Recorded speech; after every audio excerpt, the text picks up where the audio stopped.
Welcome to the Way Out Recovery Hour. I'm Bob Sharits, and we are the Way Out. We are an intensive outpatient program for adolescents and adults located here in Santa Clarita on the corner of Plum and Bouquet Canyon. And our phone number is 296-4444. Please check out our awesome website at thewayoutrrecoveryscv.com. And welcome to Monday, everybody. Boy, sit down and let the Thanksgiving weekend settle in. You know, everybody had a chance last week to, gather with family, have a meal, talk about what we're grateful for, say some prayers, and really get close to each other. And for some, the holidays bring, extra loneliness and extra expectations, and just, they're sort of put a spotlight on sometimes what might be missing in our lives. So, as we go through the holiday season, I really, really want this to sink in. Every Monday I come in here and I jokingly say, although I am totally serious, that Mondays can be a little heavy for people, that Mondays can be like, oh my God, we got this big week in front of us that we have to tackle. And I offer everybody the opportunity, and I want to do so now, to take and turn your perception of this beautiful week that we have sitting in front of us, full of opportunity, full of opportunities to help others, full of opportunities to turn so-called problems into opportunities to grow, and just to really, really take a moment and be grateful for the life that we have and the life that we're sitting in and the opportunity to be in this recovery process, So take a moment to do that, and welcome to the show, and a happy Monday to everybody. I think I say this a lot, that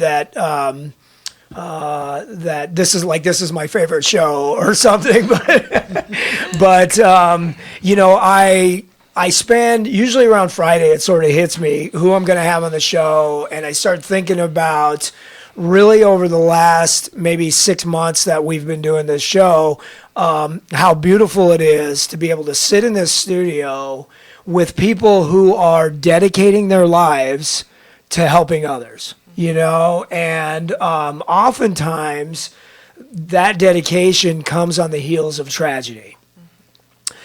I get to sit in this studio every week with just greatness, really, really greatness.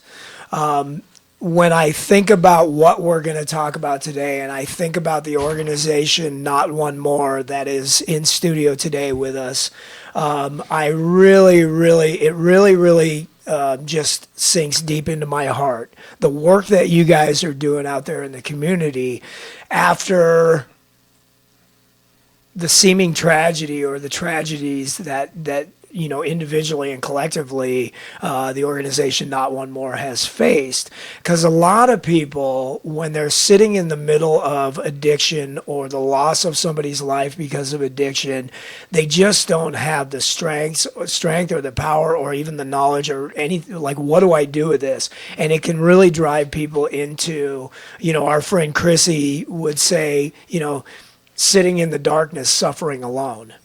And Not One More is a nonprofit organization that was started by parents and loved ones who had lost people to addiction. And how many years? So in studio with us today, I have Pat Montoya, who's the president of the Simi Valley chapter, right? Yes, sir. Of Not One More. And Darian, what's your last name? O'Brien. Darian O'Brien, who is a mother and also a member of Not One More. Like, you speak on their behalf as well, correct? Yes, I have. And so what an honor and a pleasure it is to have you guys in studio with me today. How long ago, let's talk about Not One More real quick and the beginnings of that organization. How did it all begin? It was started by a group of parents, dealing with loss of their loved ones from addiction in Simi Valley just about 6 years ago. We're coming up on our 6-year anniversary, February 12th of 2018. But we realized that it was more than just that couple of parents that were involved with this. It was people dealing with addiction. It was people dealing with loss of life. It was watching, certain our students getting involved with drug addiction. I was a youth coach out there in Simi Valley, and some of the kids I coached up, they started dabbling as they got into high school into drugs and stuff, and it really hit me hard on that end of it, because these were kids that were true to my heart here. And so 6 years ago we started, and or almost 7 years, and we just became 14 chapters now across the country. I am actually the national chapter president of all those chapters, and we have a beautiful community now, a network of Not One More chapters across the country now that is dealing with this epidemic that is sweeping our country and our children and our families. So. Well, I think there's I think there are a lot of cities in the United States that are really starting to take a stand and step up and talk about it. It wasn't like that even 5-6 years ago. No, it wasn't. I think that Santa Clarita, Simi Valley, and a few other suburban, cities really. It was a very interesting time, because what it looked like was, oh my God, these are the worst towns ever in terms of heroin use and opiate use and people dying. And it's certainly not like that. I mean, there are, I was talking to somebody the other day, a lady from the Joint Commission was out at our site, and I was talking to her, and she came from a city in Ohio. Yes. Where they were losing 17 people a day. A day. Astonishing. Right? I was like, wait a minute. Wait a minute. I'd say that again. And she said a day, right? Yes. And so it's happening everywhere. It's all over the place. But what it looked like 6 years ago or 10 years ago was, oh my God, not that there aren't drugs in Simi Valley or in Santa Clarita. That's obvious that there are. But I think that that cities like ours have been willing to start talking about it. Right. And so at the beginning of an organization like Not One More, it looks like, oh my God, they got this horrible problem. And what's happening is we're the ones talking about it. So all eyes are pointed at Simi Valley. All eyes are pointed at Santa Clarita. Yes. Right? Yes. When we started in 2012, we actually went to a city council meeting, and we joined a city council meeting, and we wanted to do something in our city about this. And our mayor, Bob Huber, stepped up and formed the task force on heroin prevention, which included the school district, park district, churches, chambers, and the police departments. And we're for us to try to come up with solutions for drug awareness and education in our communities, and everybody has stepped up on that. Right. So, yep.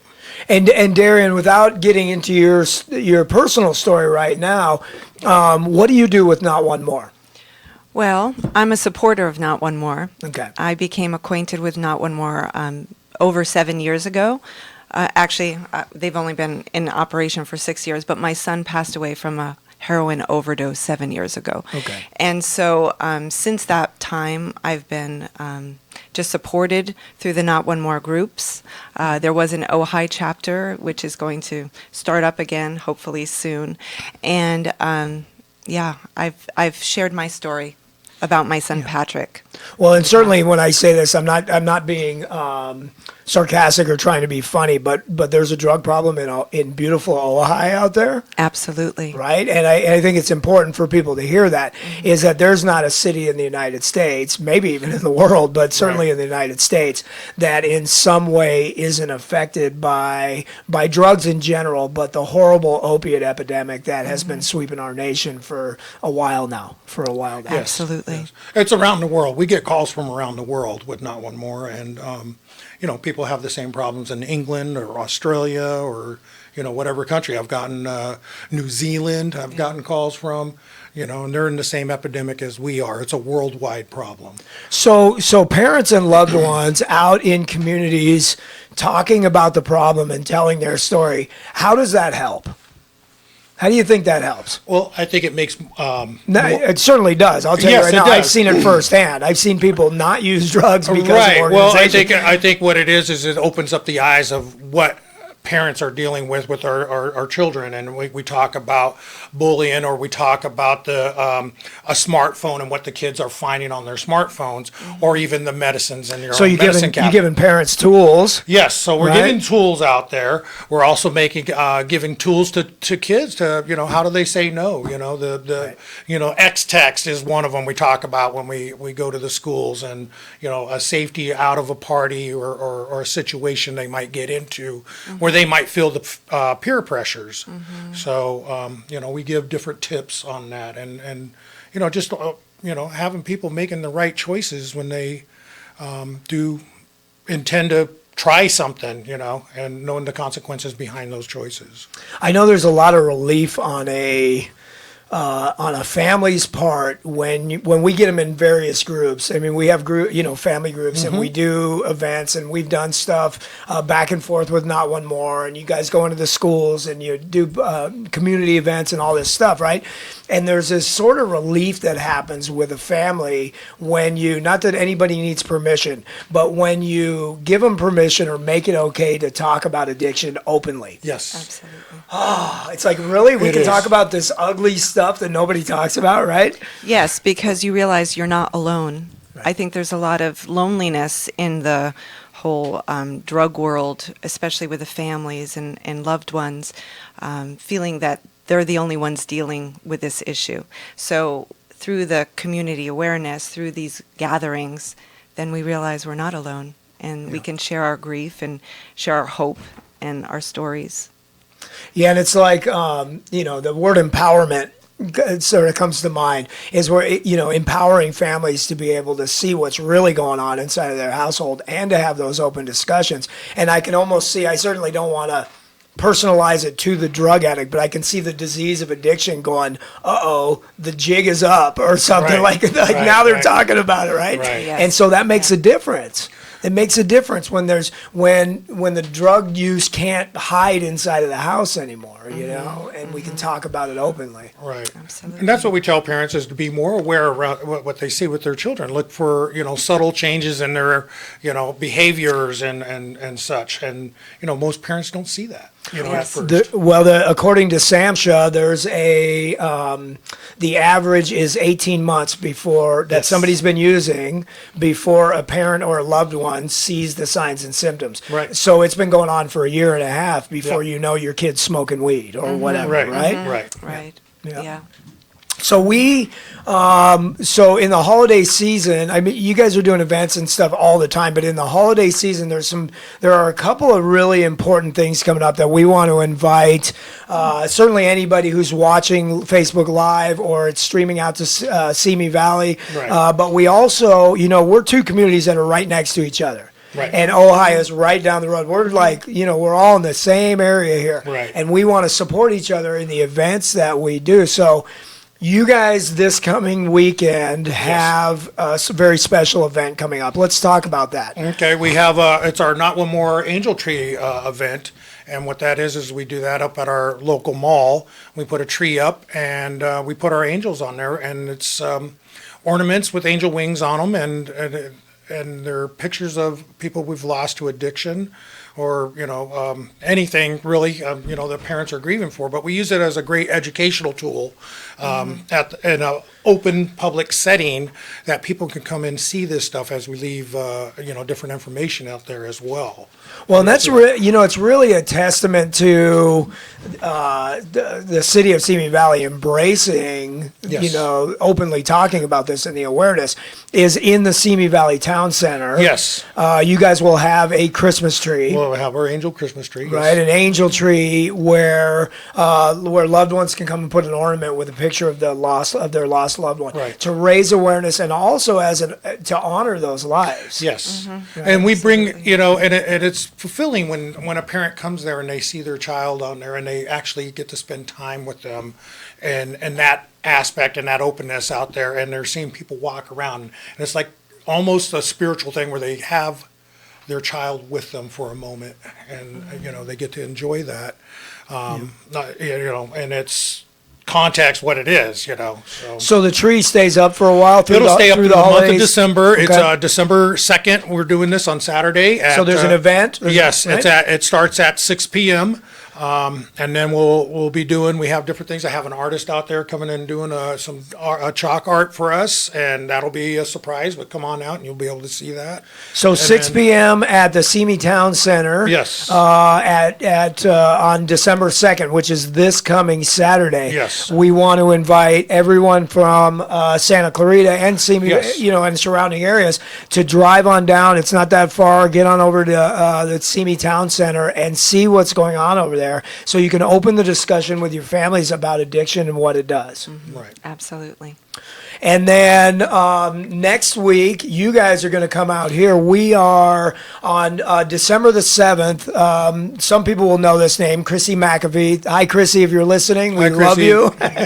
So you're saying here. That's right. We will certainly talk about how Chrissy has gone into our own city council meetings and changed really the talk about addiction in Santa Clarita. But Chrissy will be in town, and at the way out, which is located on the corner of Plum and Bouquet, 6 p.m. on Thursday, December the 6th, we're going to dedicate a full wall inside of our site to honor the lives of those who have lost to addiction, and also honor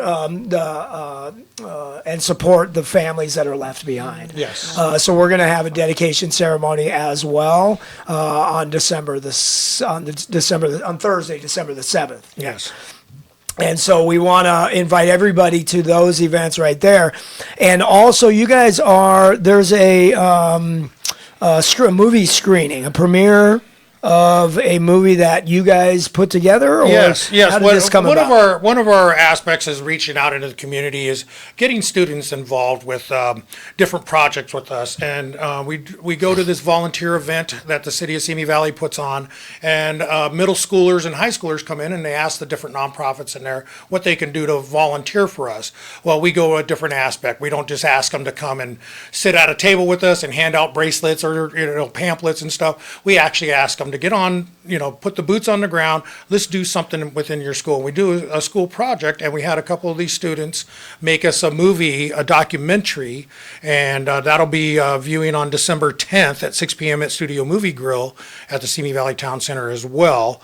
But it's a movie directed by Sachi Kyoto and Anushka Vakil from Santa Susana High School, and they did a really good job on this. We gave them the artistic freedom to make this. We, provided the resources, and then they came up with the direction on it, and it's a beautiful documentary, and that'll be shown. So that's also at 6 p.m. on Yes. December the 10th, but there's a meet and greet ahead of time at 5. Yes, we'll do a So meet show and up greet early. at 5 o'clock, and then come in, and we'll get everybody get to meet and, shake hands and get to know who we are before we get into the studio, and then we'll move in and watch the movie.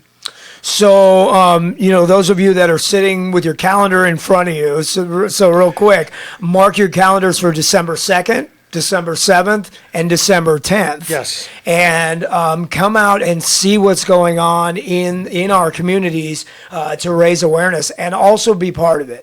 Right. Don't just be an onlooker. Be part of Right. raising awareness. Start Right. talking about addiction. Right. We only provide the platform. We expect the community to come out and do this. This is your group. This is, the Way Out's group. We expect the communities to come out and support us and get out there and say the words and help us out with this. Right. So we can't do this alone. So, for those that are listening, it's interesting.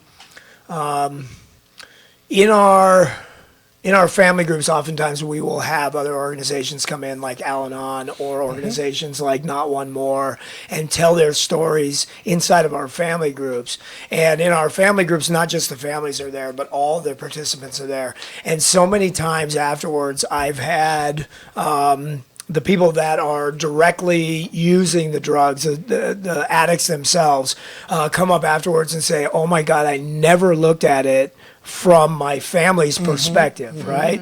And also family members, like we said before, to empower them and give them sort of permission to be able to openly talk about it. And so it does a great deal for us to tell our stories. But I think more than anything, it gives people an idea of sort of what it's like to love somebody who's got the disease of addiction, Right. and to go through that journey with them, and the struggles that that we face, having somebody standing next to us that we care about and watching them and not being able to help them and all that stuff.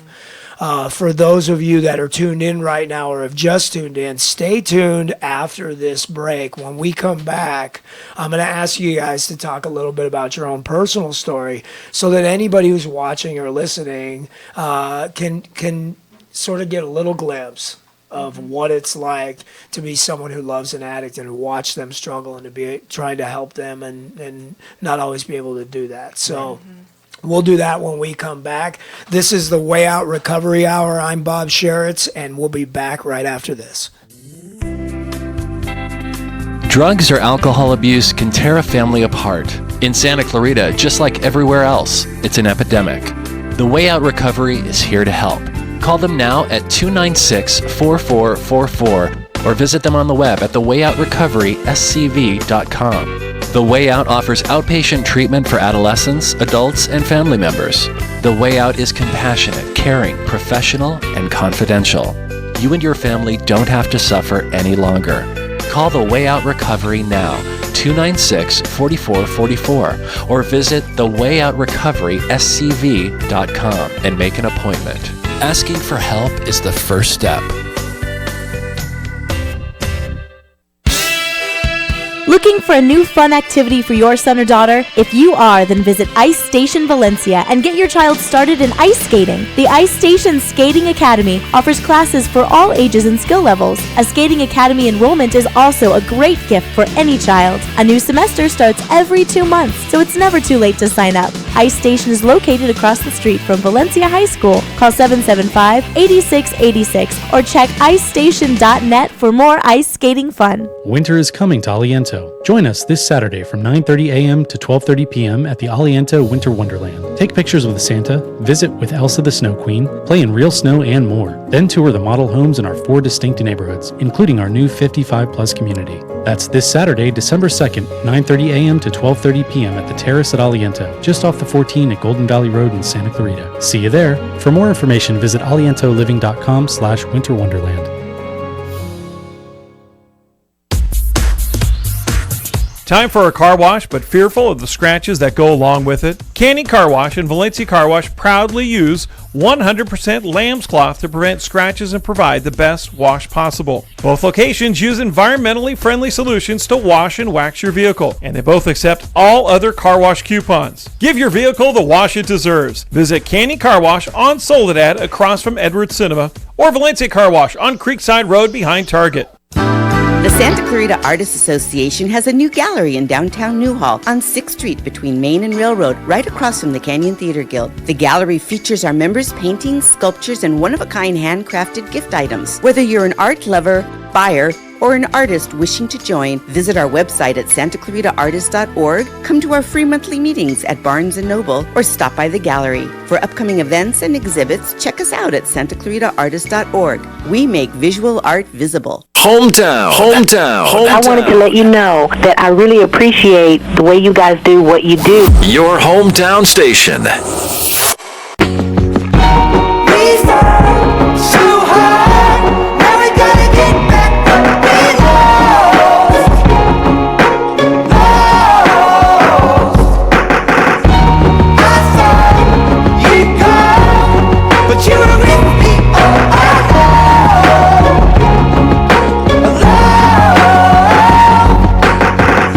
Welcome back to the Way Out Recovery Hour. I'm Bob Sharits, and I'm in studio today, if you're just joining us, with the awesome organization Not One More. We have Pat Montoya, and we have Darian O'Brien. God, man, I got it. Well, it takes me a couple of times. And, we've been talking about some events, raising awareness, what Not One More is. But an organization like this is a real grassroots effort that has started with, like I said at the beginning, something tragic happens. Oftentimes I think in the world itself, but certainly in the world of addiction, new laws are born out of tragedy, new organizations are born out of tragedy. The need is there and people step up. And I've just seen some really, really, I think the most powerful things in the world come out of people who are just like, in the middle of, God, this thing just happened to me. How can I turn around and try to help other families so that this doesn't have to happen to them, right? And so, it's not just like any other organization. Not One More is really from the heart. Born out of, you like to talk about the boots hitting the ground and being, down and dirty, right? And born out of the real stuff that happens in addiction. Right. The real stuff that happens in addiction. We've had several tragedies recently. The one that comes to mind is a lady named Katie Evans who lost her life to a drunk driver apparently about a month ago and left behind 6 kids. And Jacob Evans, her husband, is out there like suddenly, and he made a statement that just kind of blew me away. He did this publicly, and I think it was KHTS published it. And he said, if you're sitting back thinking that alcohol or drugs, I think he said alcohol specifically, but alcohol or drugs, it's none of my business. He said, let me tell you something. My wife and I have never had a drink of alcohol in our lives. We have never had a drink of alcohol in our lives. And it is absolutely our business now. It is absolutely our business. And so if you're sitting listening and you think, I don't have any of this going on, it's none of my business, I got news for you. In today's world, if you haven't been affected directly by drug and alcohol use in a negative way, hardly anybody escapes. Absolutely. It touches everybody's lives. Yes. So...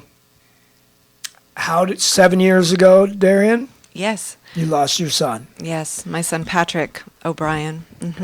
7 years ago, Patrick was a freshman at Nordhoff High School, and we began to see some signs in his life where he was popular in school, he had a lot of friends, but he seemed to be withdrawing somewhat from his usual activities. He was always very active sports-wise. He played every sport possible, I think, or many of them, including basketball and soccer and football and baseball.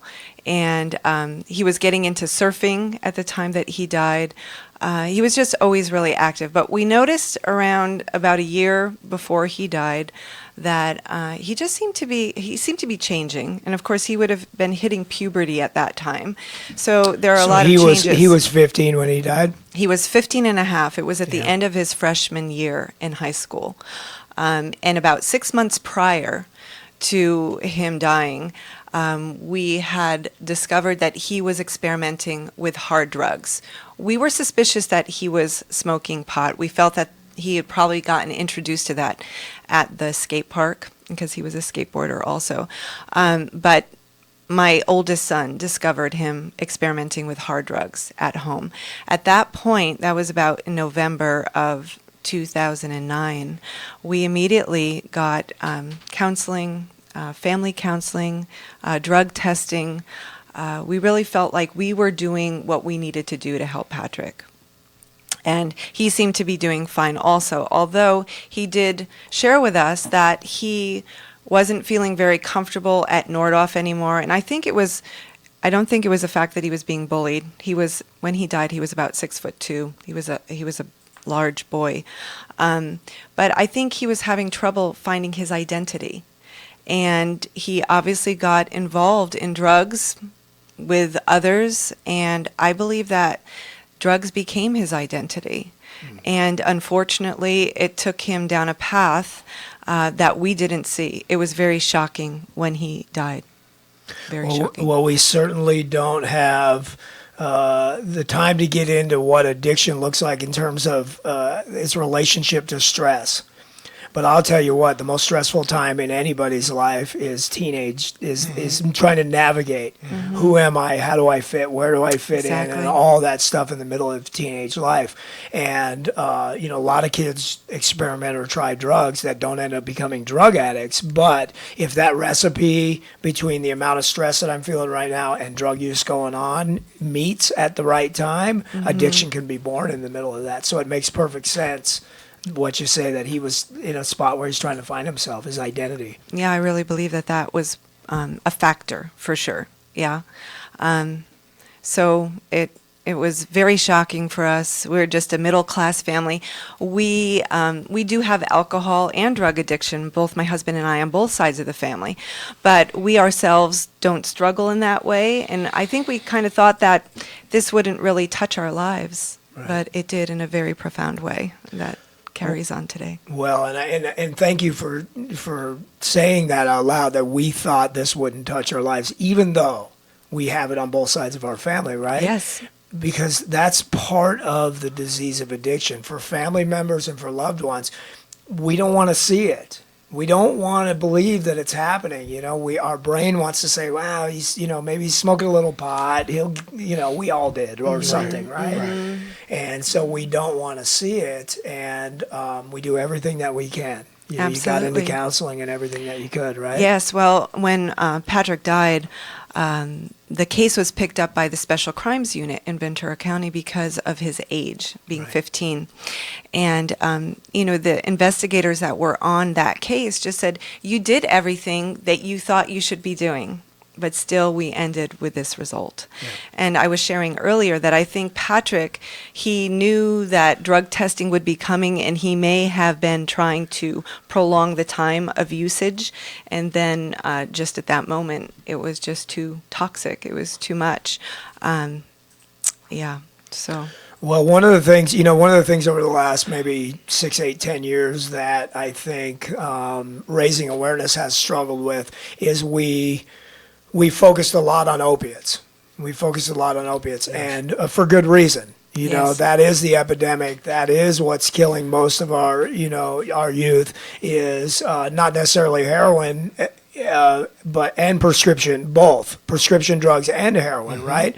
But make no mistake about it, all drugs are bad for us, and there's combinations that are going on.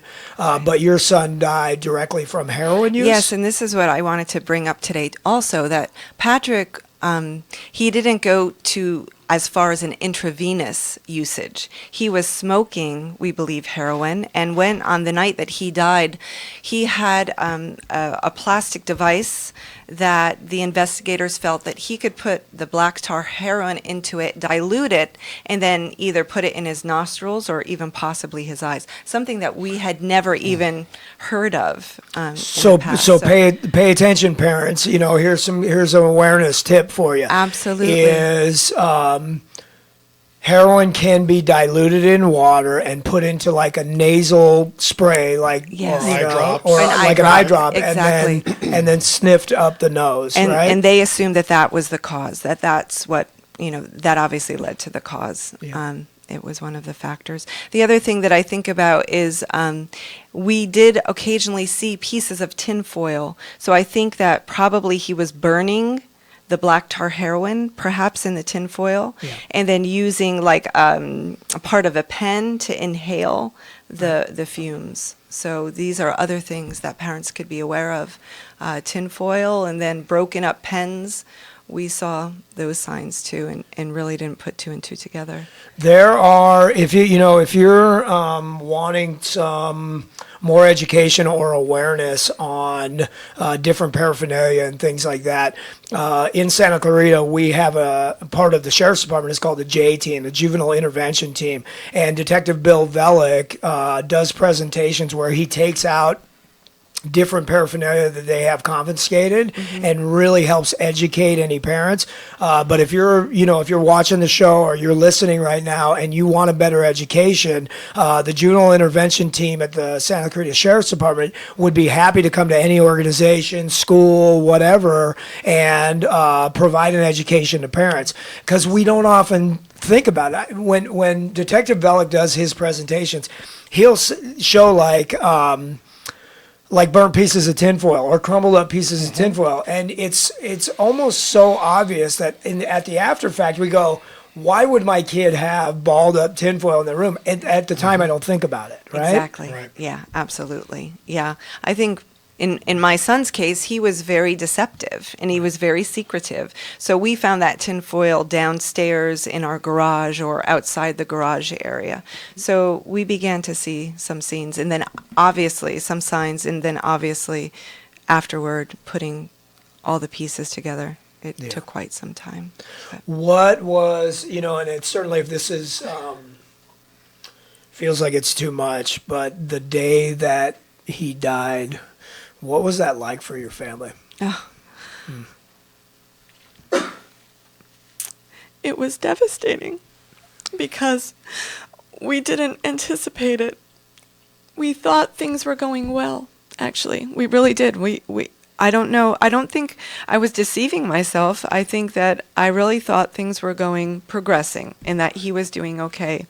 But yeah. And they may have been. Yeah. They may have been. I do think it was a confluence of things that happened. And I think he obviously overdosed. He died in our own home.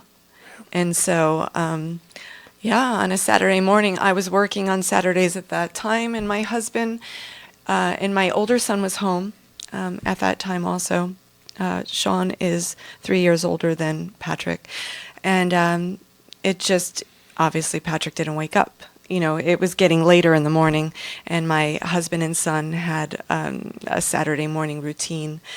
And I got a phone call at work that I had to come home, and I just said, I can't leave now. I was working with children, and my husband said, you have to, Patrick is dead. And in my mind, I did not believe it. Right. I did not believe it. And however, I ended up driving home, about a 10 to 15 minute drive. And as soon as I got on my street and saw all of the emergency vehicles and fire trucks, it sank in. Yeah, I knew something had happened. But I prayed on the way home. I remember exactly where I kind of just turned my attention to God and just said, if this really is true, I know that you're going to help us to get through. We're going to make it through this. Yeah. And, you can't, no mother ever wants to hear those words. Oh, no. Your son is dead. Nobody ever wants to hear that. No, that's the worst. Yeah. It's something that's totally unnatural as a parent. We just don't even conceive of the fact that our children could possibly die before we do. It just doesn't even compute. And whether you believe it or not, for those listening, obviously God heard your prayer that day, because not only are you guys getting through it, but you've been able to take that and help countless other people. Well, it's been a long journey. For the first couple of years, I was very, very numb. But I will say that the Not One More chapters have helped me, and then sharing with others who have had similar losses or are struggling with addicts in recovery really does help also. And events like this are quite healing for me. I'm convinced that the healing will continue until I see my son again.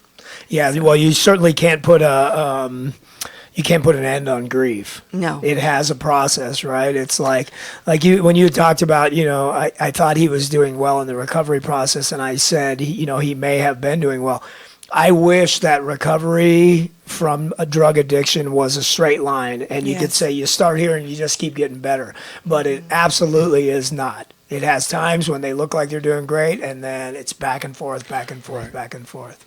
I see you looking at Pat. Well, that's Pat's story, yeah, right? It's Pat's story. Okay. I just want to say that in terms of my son, because of his age and probably just because of the progression, we didn't really have a lot of that back and forth. Got it. In fact, we didn't. Yeah. We thought we were moving forward and we were heading in the right direction. So, for some reason, God took him when he took him. And I do have a brother who suffered from a crack cocaine addiction for a number of years.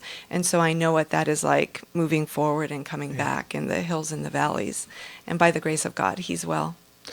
Well, thank you for sharing that with us, and also thank you for your faith.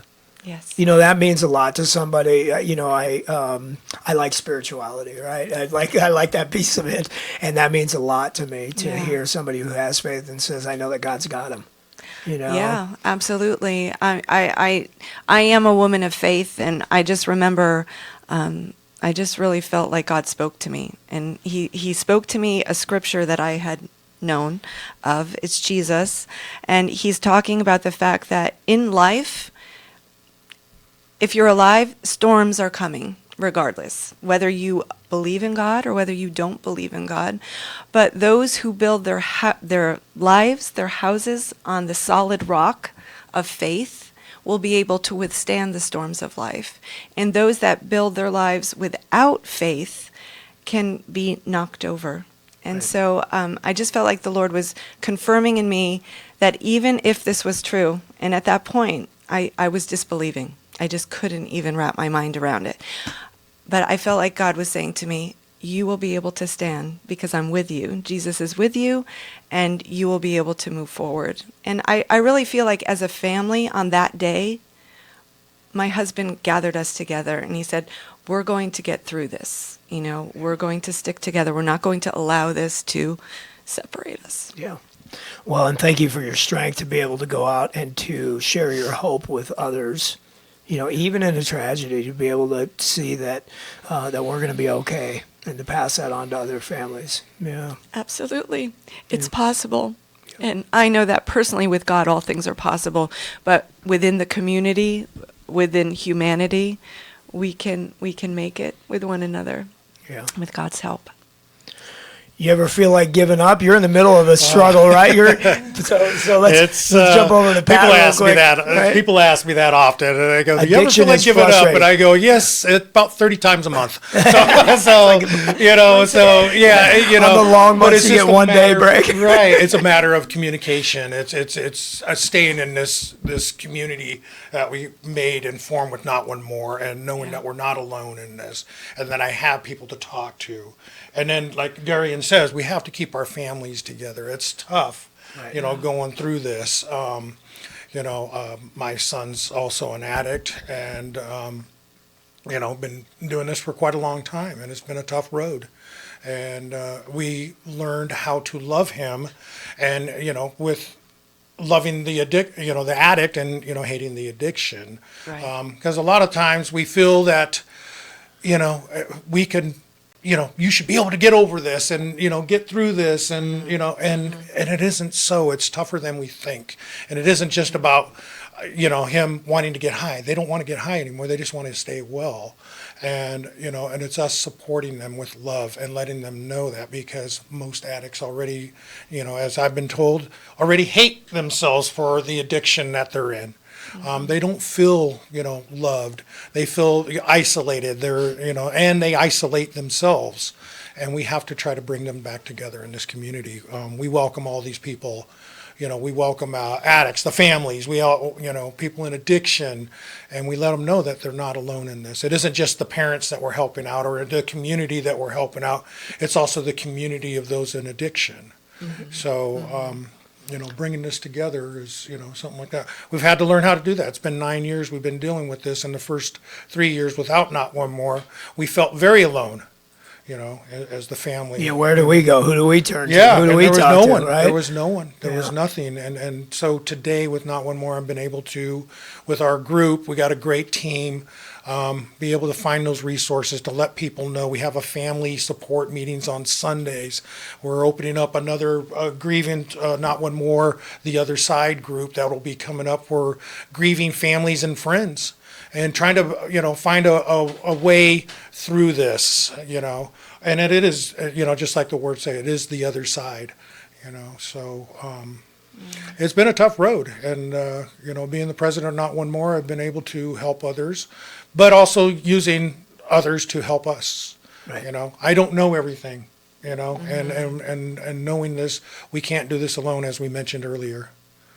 So. Well, I know that I know that the personal shame that an addict feels, and the shame that the family feels, that shame oftentimes is the driving force between continued use and continued bad behavior, and it just is this thing that It's a vicious cycle. I don't want to use anymore, but I can't not do it. Right. And the shame that I feel for all the bad behaviors that I'm participating in, I not wanting to feel that, the only way that I can not feel it is to do more drugs, right? And so there's this vicious cycle, and the family members get caught in it too. The I don't want to feel that anymore, and so I'm just gonna do whatever means I can to either like shut them out of my life or be so in their business or whatever, right? Whatever you do to not feel it.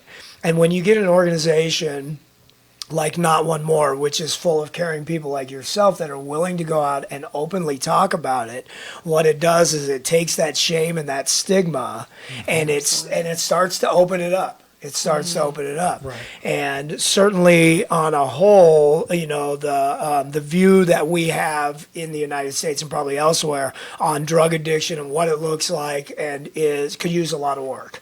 There's a huge stigma. Yes. Nobody, even in we hear about it every day, and God, I don't know if it was about 6 months ago, the Los Angeles Times, maybe it was longer than that, I lose track of time, came out with an article that said the number of accidental overdose in the United States have surpassed the number of car crash deaths. Yes. That's how big it is, right? It's the number one preventable cause of death, right? And so if it's not in your life, it probably will be in your life, and we need to start talking about it openly, right? And you don't really see it. I remember, I kind of got a glimpse of it. When I was 4 years sober, I asked my mom to come to my AA home group, right, and give me a cake, for my 4-year birthday. And she was amazed by this 100 and something people that were in the room and all these caring souls and people helping each other out. And in the middle, and she got it. She's like, "Oh my God, this is the place where my son's finally changed his life." And we're sitting in there, and she turns to me and she goes, "Bobby, are all these people?" And she leans over and goes, "Alcoholics," and whispers it, right? And I'm like, oh, like I got it for a minute, right? With all my mom's really open about everything, but even with all that, it kind of was a little like a nutshell of what the stigma looks like, And I had a moment there where I got to do what I think we get to do a lot. Is I turned to my mom and I said, "It's okay, Mom. They all know they're alcoholics and they're totally cool talking about it. Like you can say it openly." And she was like, "Oh, okay." Yes. And I think it kind of cracked that open a little bit. It's like it's okay to have that conversation in public. Right. And that's one of the things that we have turned around. It isn't just within the halls and we keep it anonymous. What we're trying to do is we bring this out. We do have to break the stigma of this, what's going on out there. We do have to bring it to light. And with that, we do openly talk about it. Like I said, our city's 100% behind us. That's right. Yeah, as they should be, as any city should be. And just like, like Chrissy, I heard say one time, maybe it was on a show with me, where she said that there's no more sitting alone in the darkness, suffering alone. We don't have to do that anymore. You don't have to sit in the dark and suffer alone anymore. We can talk about it. It's okay. So we come back after this break. We'll talk about these events again, put them out there, and an hour goes far too quick. This is Bob Sharits, the Way Out Recovery Hour, and we will be right back. Santa Clarita Philharmonic has begun its season of free concerts. The SCP is a non-profit community-based volunteer symphony orchestra comprised of local musicians from throughout the Santa Clarita Valley who are dedicated to providing quality classical music for the residents of the Santa Clarita Valley. Like the Santa Clarita Philharmonic on Facebook or visit santaclaritaphilharmonic.org for more information. Experience the spirit of giving and the thrill of savings at the Outlets at Tejon, a holiday shopping destination unlike any other. Shop amazing deals during extended hours all month long to find the perfect gifts for everyone on your list. Save up to 65% on over 60 of the top brands in fashion, accessories, and home goods, like Coach Factory Store, Gymboree Outlet, H&M, Pottery Barn Outlet, Nike Factory Store, Michael Kors, Express Factory Outlet, and more. Outlets at Tejon, your must-shop stop for the holidays. Located just 40 minutes north off I-5. For sales and events, join the VIP Club online at TejoneOutlets.com or find us on Facebook. Give and get at the outlets at Tejon, where every purchase over $50 or more gives you a chance to win a gift from your favorite brands like H&M, Tommy Hilfiger, Coach, Skechers, Nike, Calvin Klein, American Eagle, Samsonite, Carter's, Columbia, Kevin Jewelers, and more. Visit TejonOutlets.com for official rules. Mission Valley Bank puts the community in community banking. They strive to be your most trusted bank. Mission Valley Bank is happy to sponsor KHTS Holiday Music. Happy holidays! KHTS Holiday Music also brought to you by Chiquita Canyon. From all of us at Chiquita Canyon, we'd like to wish you and your family a happy, prosperous holiday season. This year, Chiquita Canyon is proud to sponsor holiday music on your local hometown station, KHTS. Happy holidays. Hometown. Your hometown station. We fall so hard, now we gotta get back up and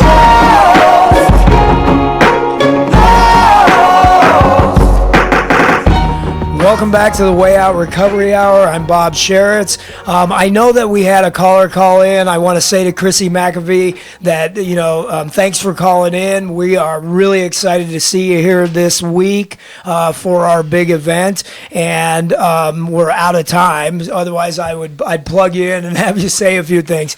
So let's talk about the events real quick because we got 2 minutes. So the first one, Saturday, December the 2nd at the Simi Valley Town Center. There will be an event honoring the beautiful souls we have lost to addiction with an angel tree. That's at 6 p.m., Simi Valley, December 2nd.